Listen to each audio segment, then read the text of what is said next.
Sir, all good.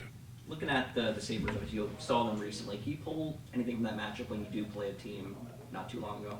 Yeah, style of game, but I don't know that that's really changed over time. They generated a fair amount on us off the rush, which we don't like. It's the hallmark of what we're good at. We don't give a lot. So we look at this as a game where we got to be better than we were in our rush defense. They get these teams now skilled. I think it felt the same way about Ottawa, and they scored goals on us off the rush. They got skill and they got talent. They got speed. And when your risk profile changes as you go toward the end of a year, they become more and more dangerous. So this is a really good test for us. We actually can get better in this game tonight by being very in tune with how we defend, how hard we defend. So we're not a passive defense team at all. We're an aggressive defender. And when you play a team then who aggressively will stretch or has speed or will try some plays on you, you're going to get tested. So we want to be good in that department tonight. Who's starting in that tonight? Who we take? Okay, Bob's starting. I didn't know Addie hadn't just told me who was starting yet, so. I withhold information. Need to know basis. What else? Anybody need anything else? What did you take away from the push you guys were able to have last year that you think can help you manage these last few months? Well, the first thing I would say, and I understand why it didn't go noticed, but we were very good from January 2nd on. It wasn't. So what you got in on the last day, not even close, right? We had built a certain point that we thought we would have to probably win our last two games. We just came to our last two games and didn't need to win them. Somebody else lost, but we were still in control of what we were doing. And I think we were probably about 3 points behind Toronto and Carolina in the last half of the season. So we were very good and then getting better. And we can talk about playing teams. So we had Washington in here at that point. They were 6 back with 3 games in hand. We're getting their very best that night. We were that team. We were that team that was giving everybody their very best. We were playing as hard as we could every single night. We didn't practice on our own. We were in full playoff push. So we remember that. We talk about it before games. This is what we're going to see tonight. They're going to be desperate. They're going to block shots. They're going to play with a better energy. They have almost a far greater advantage emotionally than we do coming into this game. So how are we going to deal with that? But we do use it. What have you learned about Sam Reinhardt the last couple of years of coaching? When I first met Sam, around 2014, I think, or 15. At the World Championships that was in Austria, Dave Tippett was the head coach, and myself and Pete DeBoer were the assistants. And we brought Sam over. He was 18 years old for practice, and he was nervous in his first practice. We kind of laughed about it, and very serious dude. Because he's out there on the ice with all these guys, right? But he's also been around a little bit. His dad played, like he knows the NHL life. And then he was way better the next day. You just think, oh, okay, this kid's going to learn. He's just very bright, and he's going to learn how to move around NHL players, how to get through practice, how to get past the fear of making a mistake. He was smart. And then you roll back in here, and I'm new. And this takes a little while to develop because you got 23 guys, so you're not getting to every guy every day. But you ask Sam Reinhardt a question, he gives you a really interesting answer. And every once in a while, he gives you an answer, which is a little bit of a challenge, right? We had partway through the year, our overtime record wasn't fabulous, which isn't a particularly. I mean, it was a concern last year because you might need that point. But overall, I don't spend a lot of time worrying about the overtime game because it's just not real and it disappears in the playoffs. But I made a comment.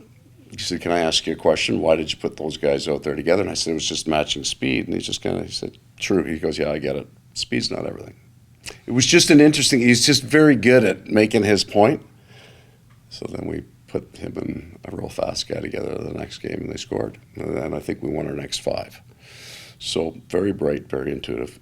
So events like that with me, some of it's just to get a feel for where you think the team's at. How do you think we played last night? He's just right. And there aren't a lot of guys like that. Players are very smart, but because they're focused in playing, they don't see the bigger picture. They don't see the bigger game. There's lots of guys that can't tell you how the rest of the team played. They solely focus on what they do. Sam sees it all, our team and their team. And I've made this comment here a bunch. I think the smartest guy I thought I ever coached was Ron Francis.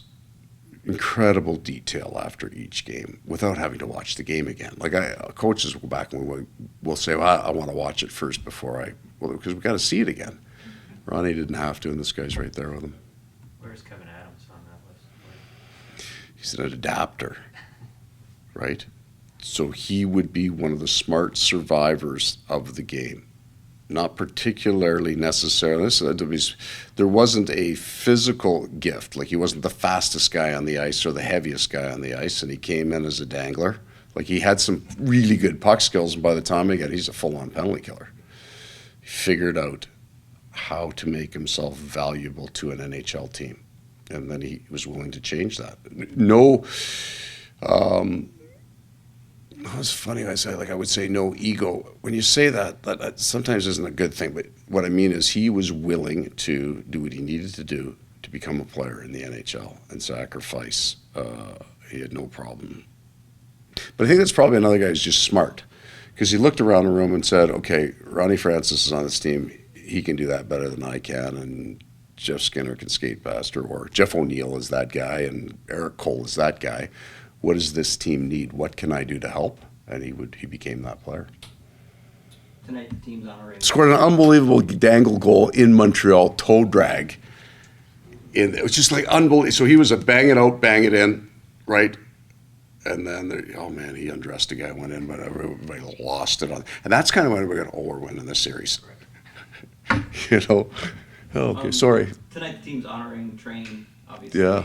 1,000 games. Just we know the job they do, but just how important is everything else that a guy like him brings to the greater culture, room, Yeah. things like that. So maybe you and I, and I'll even say maybe we think we know the job they do, but you and I'd have a pretty good idea, because we get off the plane and get to go home, and they get to go to the rink and unpack at 3 a.m. But we know they're doing it, so geez, that must be hard. We never have to do it with them, right?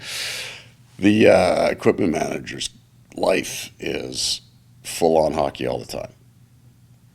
So they are special guys. And then you get people like Train that's also wired into the fabric of the players. Like I know that when I walk through the room at a certain time, he's going to be standing over talking to Matthew Tkachuk, and they're both going to be laughing before the game. And it's a good thing, right? Like he is a joy bringer.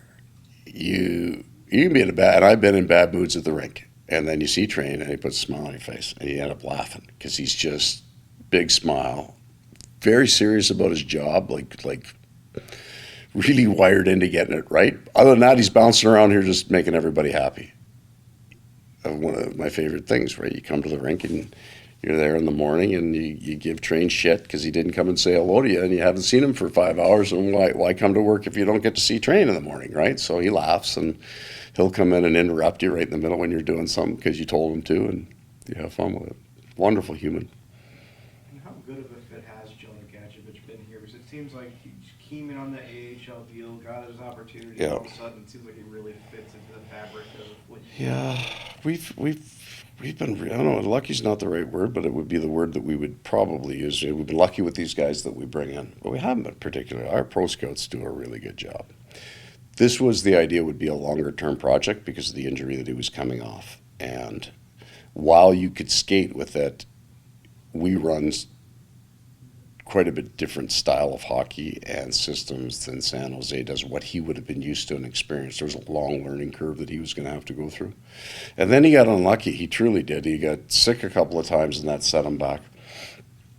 So he's at his first full stretch of feeling good and being able to practice with the team. He's very bright. He doesn't make technical mistakes on the ice. And if he does, he knows that on the way off the ice, he's already looking at the coach going, yeah, I know that was me. I missed that. So he's very, very bright. For a physical role player, he's exceptionally clean. Both hands on the ice. He hits hard, but he hits low. Very, very clean player, and he's willing. And that makes everybody else relax. We play an aggressive physical style, and then sometimes our games get a little heated. A lot of times it's not us, right? Like we're going to come out, we're going to finish our checks, and they know it going out, so they get wired up. for that kind of game, and it gets hot, and it's good to have Gadget there because he can handle that. Thank you. Thanks, Okay, everybody.